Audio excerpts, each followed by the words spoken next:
Dear students, exercise 2.1 के question number 7, 8, 9 और 10 new questions हैं according to the new syllabus of 2025।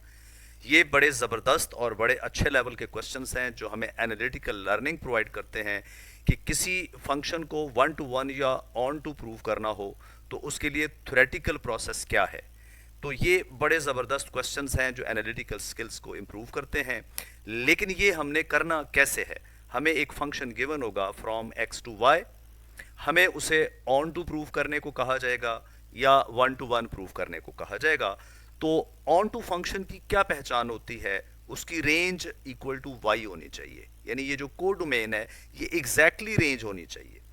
इसको prove करने के लिए थ्योरेटिकली क्या करेंगे, हम इसका कोई जर्नल एलिमेंट, पर्टिकुलर इसलिए नहीं कि पर्टिकुलर नेसेसरी होता है, सफिशिएंट क्या है कि हर एलिमेंट को प्रूव किया जाए। तो हम कोई जर्नल एलिमेंट y लेंगे इसका और उसे रख देंगे f ऑफ x के इक्वल, ये मानते हुए कि ये y किसी ना किसी x को पुट करने से f में मिला है। वो x ढूंढने की कोशिश करेंगे। अगर तो हम सक्सेसफुली वो x ढूंढ लेते हैं तो हम क्लेम कर देंगे f इज ऑन टू। लेकिन अगर हमें ऐसा x नहीं मिलता या y की कोई ऐसी वैल्यू नहीं बन सकती किसी भी x से, तो हम कह देंगे कि ये फंक्शन जो है ऑन टू नहीं है। दूसरा हमें कहा जाएगा 1 to 1 फंक्शन। 1 to 1 फंक्शन की डेफिनेशन है different inputs give different outputs, similar inputs give similar outputs. हम इसको रिवर्स करेंगे, हम y के कोई से दो मेंबर्स को बतौर आउटपुट मानेंगे, दो इनपुट्स x1 और x2 की वजह से उन्हें इक्वेट करेंगे और हम रिलेशन बिटवीन x1 और x2 फाइंड आउट करने की कोशिश करेंगे।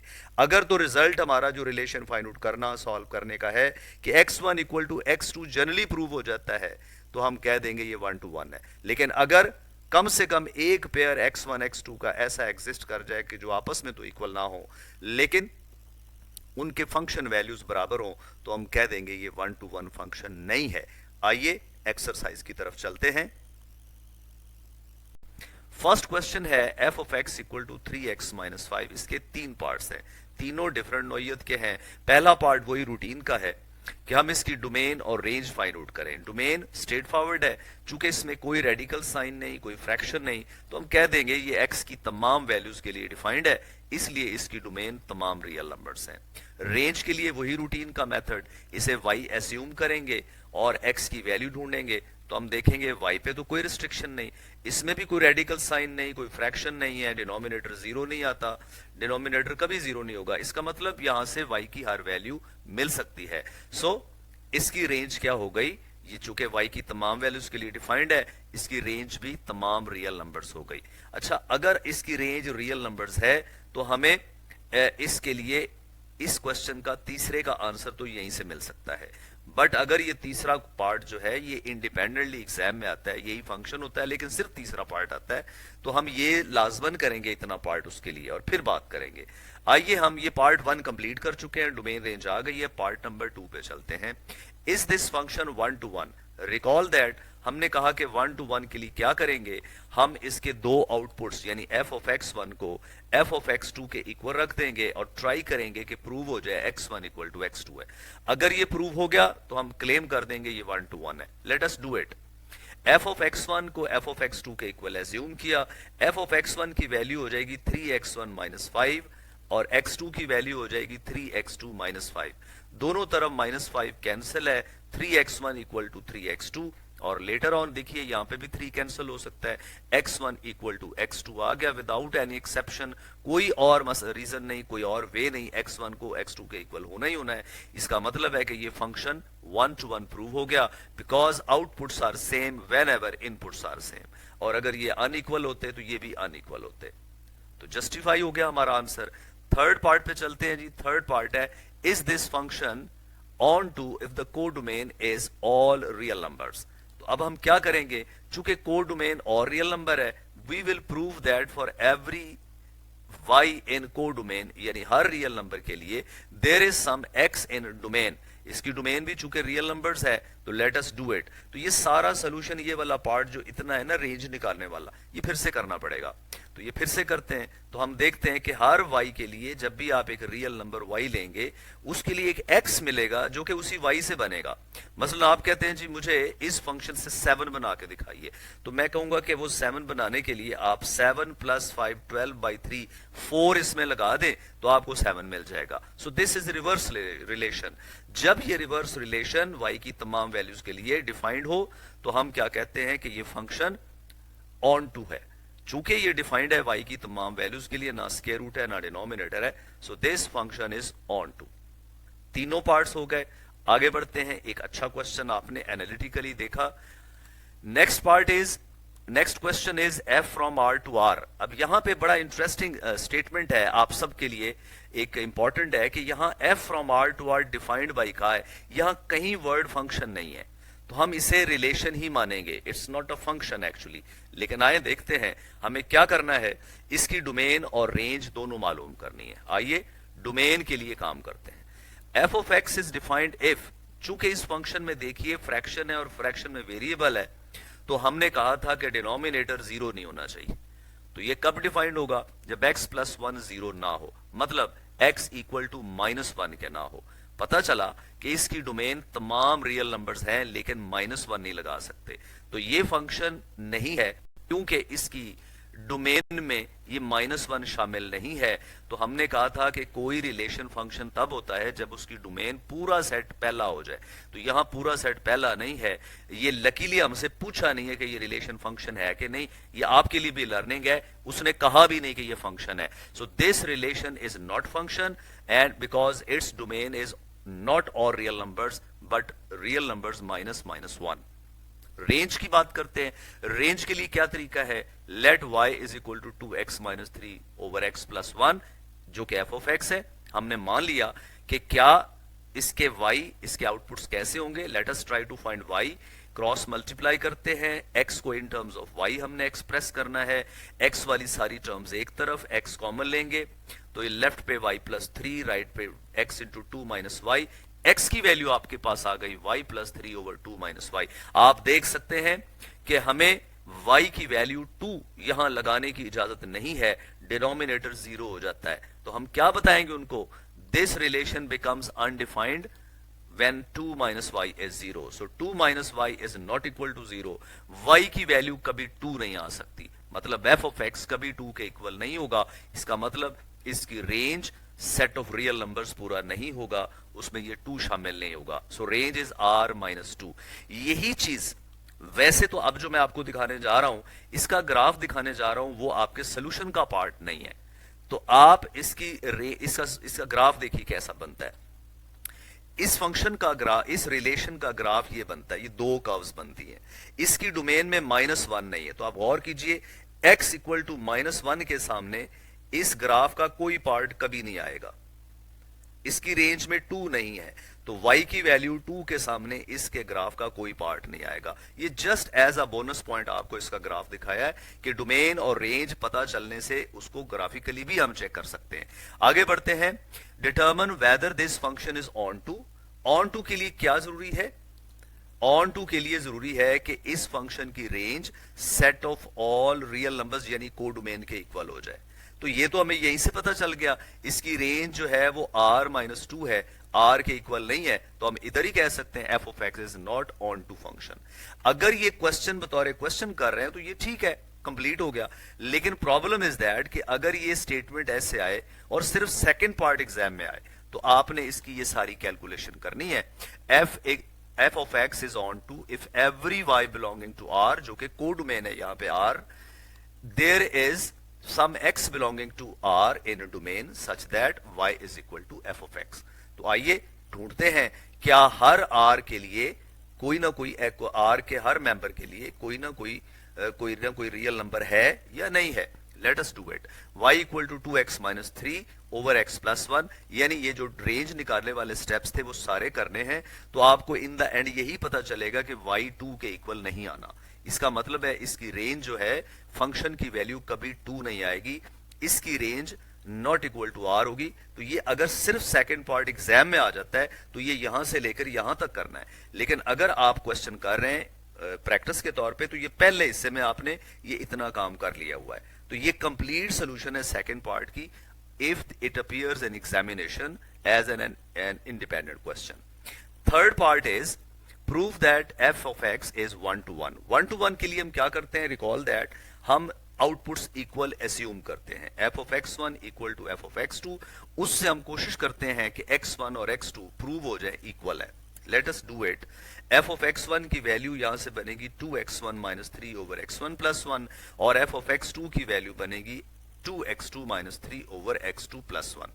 क्रॉस मल्टीप्लाई करें तो ये हो जाएगा 2x1 minus 3 is into x2 plus 1 is equal to 2x2 minus 3 into x1 plus 1। Brackets expand करते हैं तो लेफ्ट में बनेगा 2x1 x2 plus 2x1 minus 3x2 minus 3। Right पे भी ब्रैकेट एक्सपैंड करते हैं तो देखिए कुछ टर्म्स हमारी कट जाएंगी, एक तो 3 से कट जाएगा, और एक ये 2x2 x1 और 2x1 2x2 कैंसिल हो जाएंगे। आपके पास 2x1 minus 3x2 2x2 minus 3x1 रह जाएगा।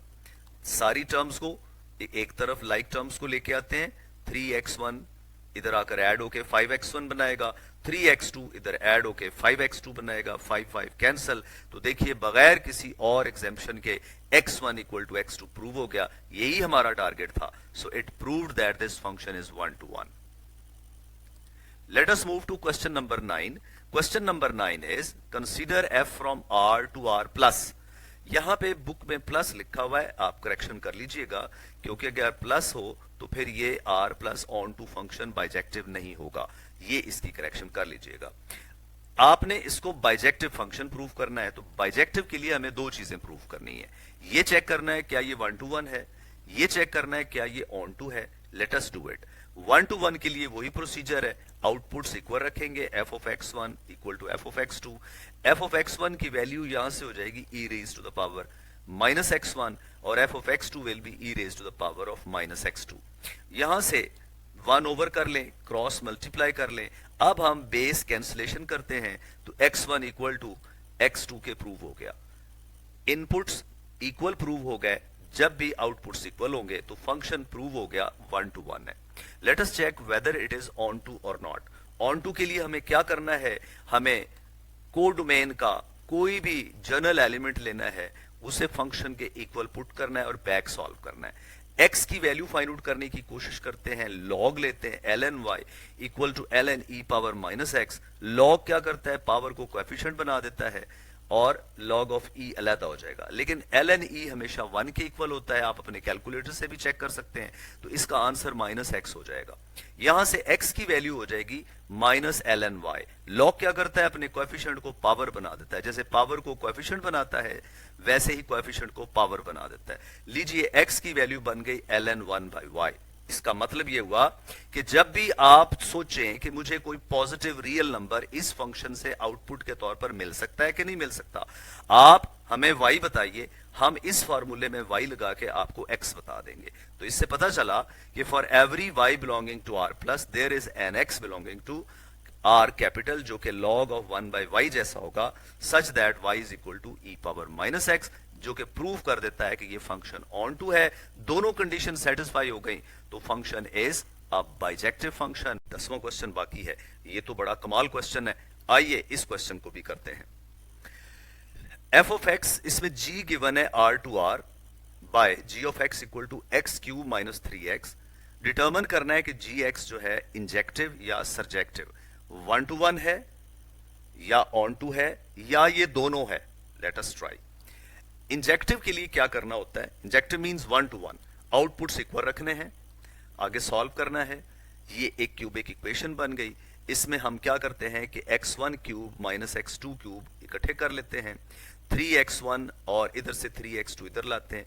ये a cube minus b cube वाला फॉर्मूला लगा के फैक्टराइज हो जाएगा, a minus b into a square plus a b plus b square. इनमें से -3 कॉमन ले लेते हैं तो x1 माइनस x2 रह जाएगा। चूंकि माइनस कॉमन लिया है ना, ये साइन चेंज हो जाएगा।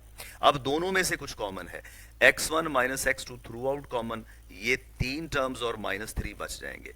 अब ये दो फैक्टर्स का प्रोडक्ट इक्वल टू 0 है, पहला फैक्टर इक्वल टू 0 और दूसरा फैक्टर इक्वल टू 0। अब यहां गड़बड़ हो रही है। यहां देखिए एक ब्रांच से तो पता चलता है कि x1 x2 के बराबर है। अगर ये सिर्फ एक ब्रांच ही बनती, ये वाला मामला ना होता, तो ये ये हो गया था इंजेक्टिव, यानी ये 1 to 1 हो जाना था। लेकिन यहां और भी कुछ लोग हैं, x1 x2 हैं। आइए देखते हैं वो कैसे हैं। x1 square plus x1 x2 plus x2 square minus 3 equal to 0। ये इक्वेशन देखते हैं कि कैसे डील करते हैं। इसको सॉल्व किया जा सकता है, इसमें से भी x1 x2 की वैल्यूज मिलती हैं। अच्छा, अगर प्रूफ करना हो कि ये x1 और x2 की तमाम वैल्यूज के लिए इक्वल के सेटिस्फाई होता है, तो जनरल प्रूफ करना है।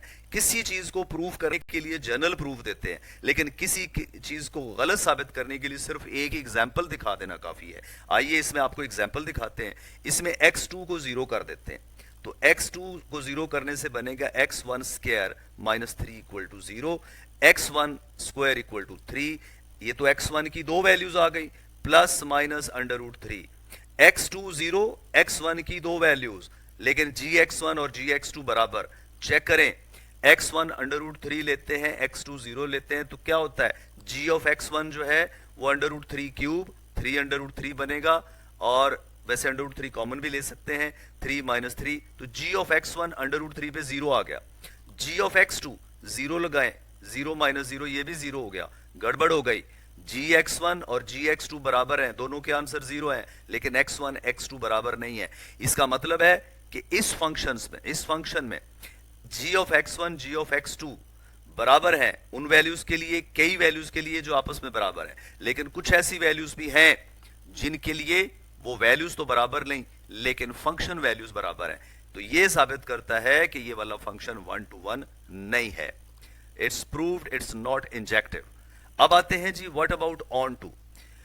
सर्जेक्टिव के लिए हम क्या करते हैं कि इसका हम कोई एलिमेंट लेते हैं कोडोमेन का y और ट्राई टू फाइंड करते हैं क्या हर y के लिए x मिलता है। इसे बैक सॉल्व करने की कोशिश करें तो ये एक क्यूबिक इक्वेशन बन गई है। अब यहां पे आपको ज्यादा पैनिक होने की जरूरत नहीं है।